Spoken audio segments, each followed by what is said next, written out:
Бүгін Татар информ матбугат үзәгендә без Бөтен дөнья Татар конгрессының 2016 елдагы эшчәнлек нәтиҗәләре турында сөйләшәбез. Безнең спикерлар Данис Шакиров, Бөтен дөнья Татар конгрессының башкарма комитеты рәисенең беренче урынбасары, Гөлназ Шәйхи, Бөтен дөнья Татар конгрессы башкарма комитетының мәгълүмат аналитика идарәсе җитәкчесе һәм Рамил Зинатуллин, Конгресс рәисенең икътисади багланышлар буенча киңәшчесе. Татар дөньясында 2016 елда тарихка кирип калырлык нинди вакыйгалар булды һәм Конгрессның шушы вакыйгаларны оештыруда роле нинди, әһәмияте нинди чаралар оештырдыгыз? Рәхим итегез, Данис әфәнде, сезгә. Хәерле көн, хөрмәтле журналистлар. Чыннан да татар дөньясы һәрвакыт гөрли, һәрвакыт хәрәкәттә. Шактый гына безнең проектлар хәзер алга китте. Һәм әгәр дә 2016 ел нәтиҗәләре буенча сөйләшкән вакытта, шуны әйтергә кирәк, беренче чиратта без һәр елны декабрь аенда бөтен төбәкләрдән, чит илләрдән үзебезнең оешма җитәкчеләрен җыеп киңәйтелгән утырыш уздырабыз. Шушы киңәйтелгән утырышта Бөтен дөнья Татар конгрессының киләсе елга булган план тәкъдим ителә. Ул план алдан бюро утырышы тарафыннан карала һәм шушы план нигезендә чаралар шу планда күрсәтелә һәм ел дәвамында шул план һәм пландан тыш әле бик күп чараларны, проектларны алып барабыз. Менә 2016 ел безнең башланып китте. Шактый гына киң колач хәрәкәт алган татар төбәк тарихын өйрәнүчеләр җыены белән безнең киләсе елга без аны съезд форматында уздырырга планлаштырабыз. Шулай ук безнең татар авыллары эшмәкәрләре җыены, безнең татар имамнары җыены, булгар җыены белән бергәлектә бөтен Россия күләмендә. Шулай ук татар хатын-кызлары форумы, быел безнең 2 елга бер була торган татар яшьләре форумы шулай ук узып китте. Һәм инде менә нәтиҗә ясап, без декабрь аенда Татарстанның эшлекле хезмәттәшләрен форумын уздырабыз һәм Бөтен дөнья Татар конгрессы башкарма комитетының киңәйтелгән утырышын.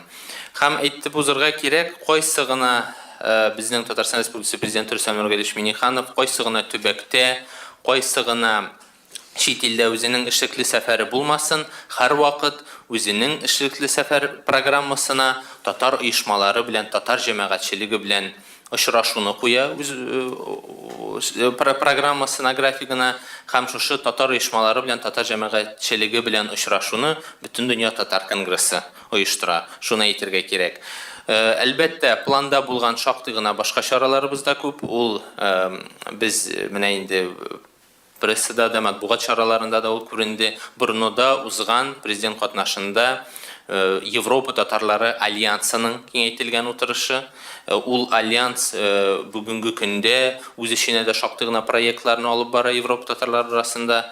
Һәм менә шушы чараларга килгән вакытта һәрберсе ул һәр айны дистәләгән проектлар. Әле безнең катнаштан да башка төбәкләрдә, чит илләрдә татар җәмгыятьләре белән татар оешмалары тарафыннан оештырылып килә.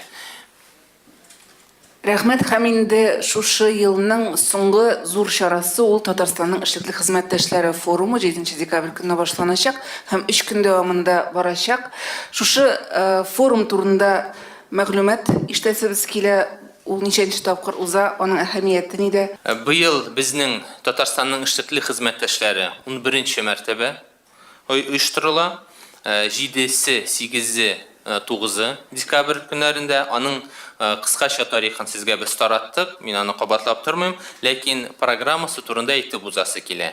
Һәрбер елда да үзгә бер үзенчәлекләр кертәбез, оештыру ягыннан да, эштәлеге ягыннан да, төбәкләрдән, чит илләрдән катнашучылар тарафыннан да безнең быел шушы форумда 66 регионнан һәм 28 чит илдән делегатлар катнашуы көтелә. Программа нигезендә без 7 декабрь көнне аларны Бөтен дөнья Татар конгрессы башкарма комитеты бинасында теркибез, урнаштырабыз. Һәм быел без инде секция форматларын үзгәрттек. Алар фикер алышу майданчыклары форматына, дискуссионный площадка русча әйткәндә, шушы дискуссия, фикер алышу майданчыкларына без ире компанияларның оешмаларын җитәкчеләрен чакырып төп 5 юнәлешкә бүлдек. Төп юнәлешләр буенча фикер алышу мәйданчыклары ул беренчесе ул төзелеш индустриясендә инновациялар һәм энергияны саклау, икенчесе Татарстан Республикасында бизнес, инфраструктура, институтлар үсеше һәм ярдәм итү программалары, өченчесе агросәнәгать комплексында яңа технологиялар һәм ысуллар, дүртенчесе туризм индустриясы һәм кунакханә бизнесы үсеше, бишенчесе IT-индустриядә инновацион проектлар.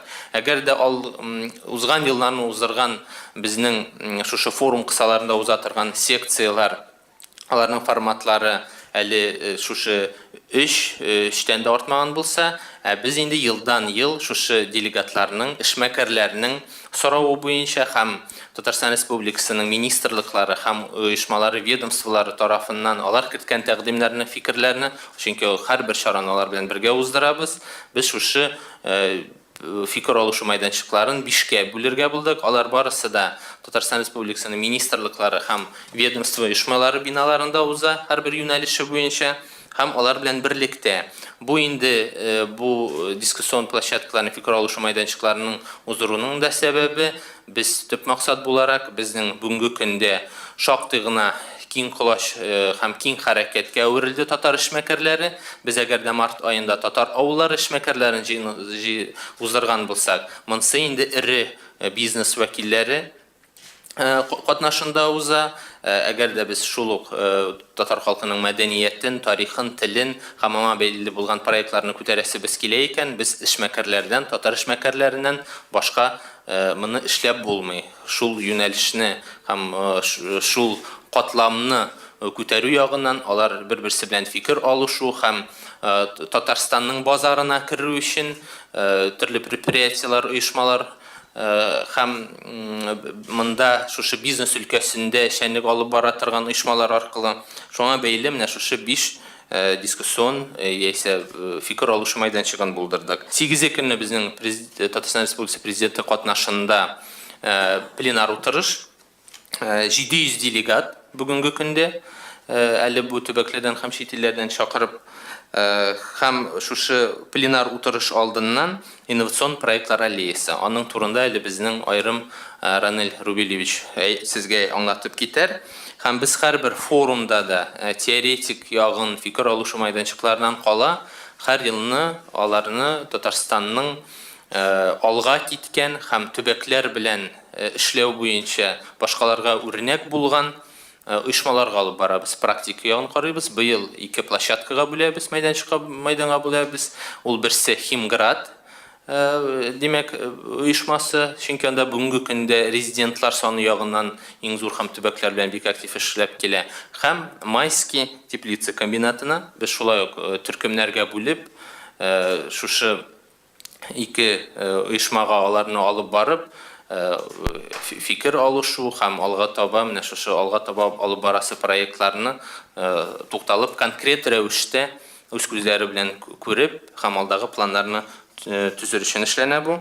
Һәм кичке чара буларак без Мөдәррис Әгләмовның 70 еллыгына багышланган әдәби музыкаль кичәгә чакырып калабыз барлык делегатларны. Сез, Ранил әфәнде, шушы форумда эшмәкәр буларак та катнашкан кеше, быел сез оештыручы буларак катнашасыз һәм 2 яклап та бәя бирә аласыз. Димәк, бу форумның татар эшмәкәрләре өчен, татар бизнесы өчен әһәмияте, практик әһәмияте нидә дип саныйсыз? Мин 12 яшь булганда мондан киттем, әнияте белән. Һәр кайттым. Бераз татар теле онытылды, но монда эшләп, тизрәк аны өйрәнермен. Поэтому гафу итегез, урысча җавап бирәм. Я приезжал 2 раза как делегат на этот съезд, как предприниматель, как бизнесмен, и видел какие-то вопросы, которые можно было изменить со стороны организаторов. И с этого года, 4-й месяц работы в этой организации, внес свои предложения. В этом году мы организовали аллею проектов. Смысл основной, в первую очередь, это свободная площадка для общения предпринимателей между собой. Всегда этого времени не хватало, потому что экскурсии, там обеды, и люди не успевали друг с другом пообщаться, познакомиться и узнать, кто чем занимается. В этом году мы решили устранить эту проблему, этот пробел. и 2 часа, 1,5-2 часа свободного времени, где предприниматели смогут познакомиться, поделиться опытом, меняться мнениями, возможно, заключить какие-то договора, также обсудить какие-то проблемы, итоги форума, круглых столов, на которых также не хватало времени пообщаться, потому что просто форма презентации. Также будет выставлено 9 проектов Республики Татарстан в 3 направлениях. Это IT-проекты, 4 проекта будет. Там один из проектов очень интересный. В этом году Ринат Зинулевич поставил задачу разработать концепцию по обучению татарского языка, развитию нашей культуры, национальных традиций при использовании интерактивного оборудования. То есть сегодня этого нет. То есть это смартфоны, какие-то стенды, игры. То есть чтобы татарский язык изучать было интересно детям. Вот будет одно из направлений, как раз можно будет увидеть. Потом будут проекты из строительной индустрии, которые, несмотря на стагнацию, сегодня все равно развиваются, и не только в Татарстане.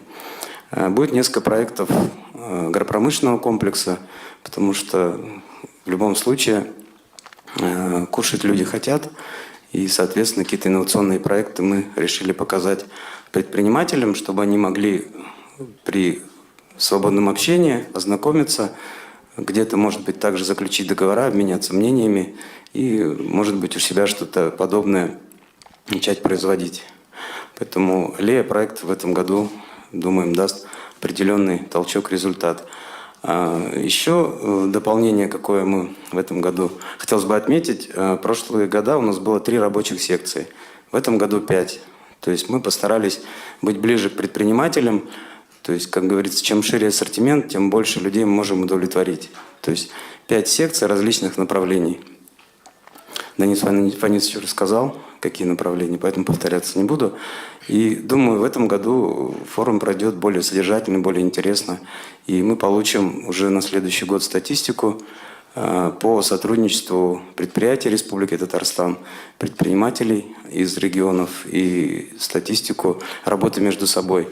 По итогам прошлого форума хотелось бы отметить, что есть ряд предприятий, в частности строительного комплекса, которые начали уже сотрудничество с Татарстаном различных регионов, в частности вот Ханты-Мансийский автономный округ, Екатеринбург, Самара.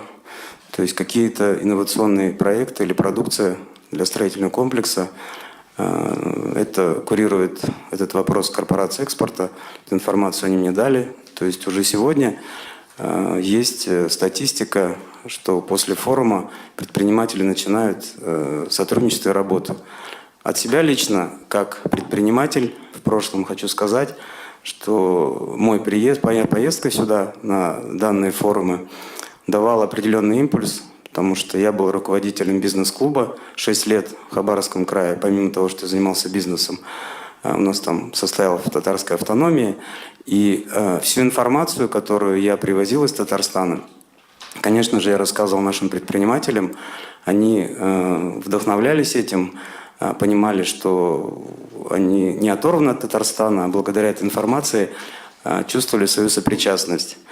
Также я привозил информацию о предпринимателях из других регионов, которые были заинтересованы в сотрудничестве, в частности, с Хабаровским краем, и с Татарстаном, и передавал ее нашим ребятам. Поэтому, я думаю, на моем примере из этих 700 делегатов каждый поступает так же. То есть он эту информацию не забывает у себя там где-то, приехал, уехал, а обязательно делится с теми людьми, которые не смогли попасть на форум. Поэтому я считаю, с точки зрения практики, эти форумы нужны, и при тех корректировках, которые мы ежегодно вносим в организацию форумов, собирая обратную связь, то есть получая мнение предпринимателей, чтобы они хотели, чтобы мы внесли какие изменения, мы будем корректироваться и быть еще ближе к предпринимателям, пытаться удовлетворить их потребности и пожелания. Наша организация проводит огромную работу, именно не только в целях там, поднятия культуры, а чтобы помочь предпринимателям, нашим татарам, заработать больше денег. Потому что большинство из них, скажем так, проще сказать, не жадные, да, и сколько вот мы обращались к нашим предпринимателям в организации различных мероприятий, Сабантуев, большинство, конечно, готовы были поддержать и помочь, понимая, что это нужно им, их детям, будущим поколениям. Мин өстәмә әле үзебезнең күргәзмә турында әйтәсем килә. Ранил Рубилич ул әйтеп узды. Безнең курсның беренче катта әгәр дә инновацион проектлар аллеясы булган булса, икенче катта шулай күргәзмә белән тулландырачак. Ул бер ягында аның татар халкының этнографик мозаикасы фото күргәзмәсе белән һәм шулай ук бер ягында татар халык уен коралларының күргәзмәсе. Безнең шактый гына бүгенге көндә борынгы уен коралларыбыз бар. Һәр кай берәүләре хәтта берешәр экземплярда гына нөсхәдә генә сакланып кала.